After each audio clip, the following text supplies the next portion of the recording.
Groceries are up 30% since 2020. Your paycheck is not. Think about that for a second. Not as a statistic. As a Tuesday afternoon, you're at the checkout line, watching the total climb past what you budgeted, doing the math in your head, and the math doesn't work. It hasn't worked for a while.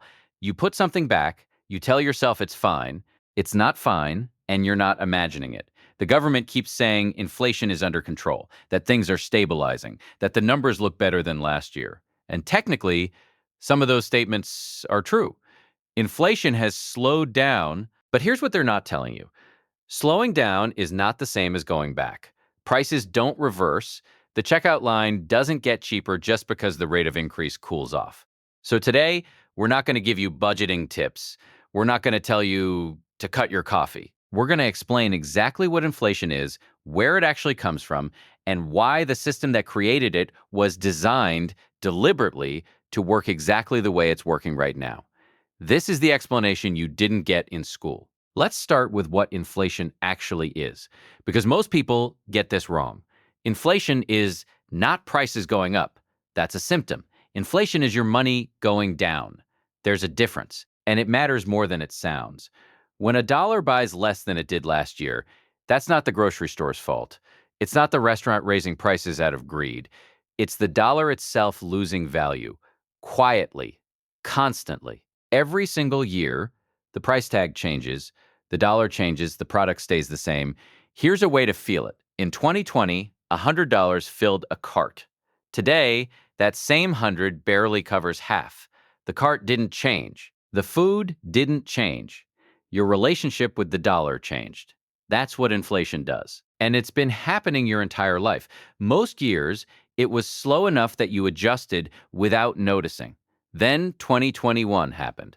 Then 2022. And suddenly, the thing everyone said was temporary was still there 2 years later, baked into the price of everything you buy every week. The average American household now spends $170 a week on groceries. In 2020, that number was $120. That's $50 more every week, every year. Do the math. That's $2,600 a year quietly drained from your budget. And that's just groceries. Add rent, utilities, insurance, and the number gets much harder to look at. Negative sense. So where does inflation actually come from? There are 3 causes, and none of them are your fault. The first is called demand pull inflation. It's almost flattering when you understand it. It happens when there's more demand for things than there is supply of them. Too many people trying to buy the same stuff and not enough of it to go around. Prices go up. Classic supply and demand. When this happens across the whole economy at once, prices rise everywhere. Economists call it too much money chasing too few goods. What it feels like in real life is a bidding war you didn't know you entered, and you're losing. The second is cost push inflation. This one is less visible, and in some ways more insidious. It doesn't start with consumers. It starts at the production level. Oil gets more expensive, shipping gets more expensive, labor gets more expensive, and businesses facing higher costs at every step do what businesses always do. They pass it on. You pay more for bread, not because you wanted to pay more, but because wheat cost more. The truck that moved it cost more. The electricity to run the processing plant cost more. By the time that loaf reaches your hand, a dozen invisible price increases are already inside it. That's cost push inflation. The price goes up, the product doesn't change, you have no say in it, you just pay. But the third cause is where things get really interesting. And this one goes all the way back to 1971. For most of modern financial history, the United States dollar was backed by gold, not as a concept. Literally, every dollar bill in circulation represented a specific fixed amount of gold sitting in a government vault. If you held enough dollars, you could, in theory, walk up to the government and trade them for actual gold. This system, called the gold standard, imposed a hard limit on the money supply. The government couldn't create more dollars than it had gold to back them up. And that constraint kept inflation in check. It wasn't a perfect system, but it was an anchored one. The dollar meant something physical. Then, on a Sunday night in August 1971, President Nixon went on television and announced that the United States would no longer allow foreign governments to exchange their dollars for gold. Just like that, the anchor was gone. The dollar became what economists call fiat money, currency backed not by a physical commodity, but by trust, by the government's word, by the collective agreement that this piece of paper or this number on a screen has value because we all say it does. What that meant practically was that there was now no hard ceiling on how much money could exist, and that changed everything. Negative part, most people have never had explained to them. And once you understand it, you'll never look at a bank the same way. When you take out a loan, a car loan, a mortgage, a personal line of credit, the bank doesn't reach into a vault and hand you money that already existed. It creates new money. Right there, digitally. It types a number into your account, and that number becomes real dollars in the economy. Money that did not exist 5 minutes ago now does. This process is called fractional reserve banking. Banks are only required to hold a small fraction of their deposits in reserve. Everything else they can lend out. And every loan they make creates new money. The money supply expands every time someone borrows. The Federal Reserve, the institution most people have heard of but few actually understand, sits at the top of this system. It doesn't run the economy, but it sets the conditions the economy runs under. Its primary lever is the interest rate. When the Fed lowers rates, borrowing gets cheaper, more loans get made, more money flows in, demand rises, and prices follow. When rates go up, borrowing slows, money tightens, spending cools. After the 2008 financial crisis, the Fed dropped rates to nearly zero. After the 2020 pandemic shutdown, it did it again. And this time, Congress sent trillions of dollars directly into the economy through stimulus payments, enhanced unemployment benefits, and business loans. All of that money had to go somewhere. And it did. You saw it at the grocery store. Negative is the first time you've had inflation explained this way. That's not an accident. Most financial content teaches you how to play the game. This channel exists to explain how the game was built and who wrote the rules. If that's the kind of content you want more of, subscribe now. Every video we make starts from the same place, something you're frustrated about, and an honest explanation for why it works the way it does. Now back to inflation, because there's one more piece of this that most people never hear. Here's what nobody says clearly enough. Inflation doesn't hit everyone equally.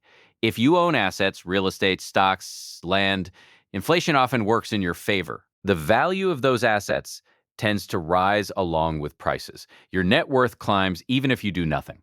Inflation makes existing wealth more valuable. But if you live on a paycheck, if your financial life is measured in dollars in a checking account, inflation is a slow, invisible tax that nobody voted on. Every year, those dollars buy less. Every year, the gap between what things cost and what wages cover widens a little more. That gap is why people are angry. That gap is why consumer sentiment in the United States has been falling for months and is now approaching historic lows. Not because people don't understand economics, because they do. They feel it every time they fill a gas tank or sign a lease. Since 2020, rents have risen 36% nationwide, grocery bills are up 30%, electricity is more expensive. Health insurance premiums have gone up 23% in 5 years. These aren't abstract numbers. They are the arithmetic of daily life getting harder and harder to balance. And the thing about prices, the thing that really stings, is that they don't go back down. Even when inflation slows, prices stay elevated. The new number becomes the new normal. Economists call this price stickiness. You call it your grocery receipt. Both are right. So, what is inflation in plain language without the jargon? It's the cost of living in a system where money can be created faster than real things, food, housing, energy, can be produced. Every time the Fed cuts rates, every time a bank makes a loan, a small, invisible amount of purchasing power drains from every dollar already in existence.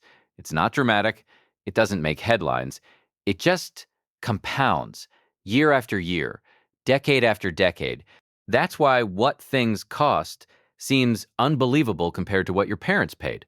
A movie ticket that cost $2, a house for $30,000, a gallon of milk for less than $1. That's not nostalgia. That's the documented result of what sustained money creation does to purchasing power over 70 years of fiat currency. You are living in the compounded result of that system.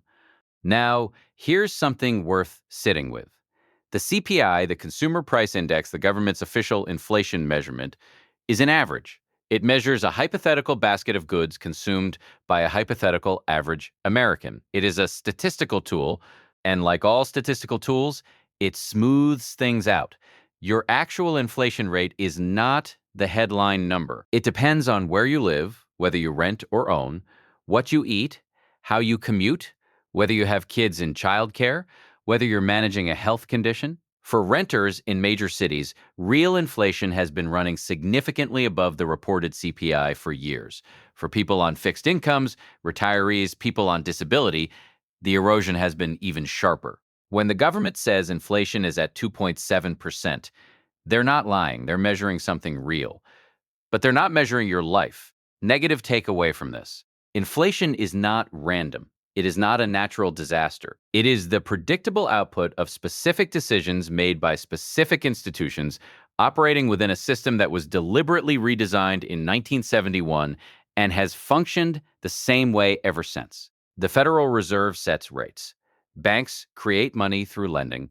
The government spends beyond its revenues. More dollars enter the economy. Each existing dollar buys a little less. That's the cycle. It has been running continuously for over 50 years. Understanding this doesn't make groceries cheaper. It doesn't fix your rent. But it does mean you stop blaming yourself for something that was never in your control. It means you understand the system clearly enough to make decisions within it, not just react to it. You are not bad with money. The money is just worth less than it used to be. And now you know exactly why. -4. So, what do you actually do with this information? We're not going to tell you to buy gold. We're not going to give you a 5-step plan. That's not what this channel is about. But here's what understanding inflation actually gives you. And it's more useful than any tip. It gives you the ability to ask better questions. When a politician says inflation is defeated, you now know what to look for. When the Fed announces a rate decision, you understand the mechanism behind it. When your rent goes up and your landlord blames the market, you understand what market they're actually talking about and who created the conditions that made it possible. That is not a small thing. Most people go through their entire financial lives reacting to a system they don't understand. They blame themselves when money gets tight. They feel confused instead of informed. They make decisions inside a game without knowing the rules.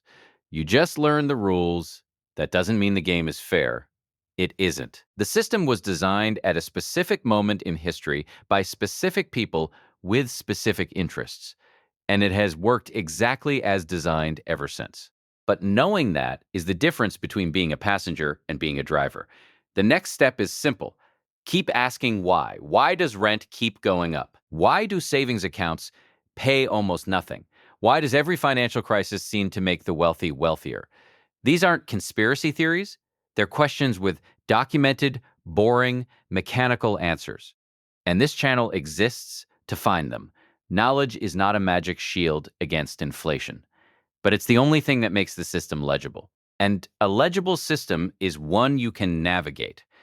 Now, here's something we're genuinely curious about. We explained today how the dollar became fiat currency in 1971 and how that single decision set in motion everything you're feeling at the checkout line today. But here's the question we want you to think about. If you could redesign the system from scratch, what would you change first? The gold standard? The way banks create money? The Federal Reserve itself? Drop your answer in the comments. We read every one. And the most interesting answers might just become the next video. If this video gave you a clearer picture of something you've been feeling but couldn't explain, that's the whole point of this channel. We cover the financial systems behind everyday life, the mechanisms behind rising rent, the real reason savings accounts barely keep up, the history behind why your paycheck never seems to be enough, explained clearly. No agenda, no tips, just the mechanics. Subscribe so you don't miss the next one. Next video, why your rent keeps going up even when your landlord says they're not greedy.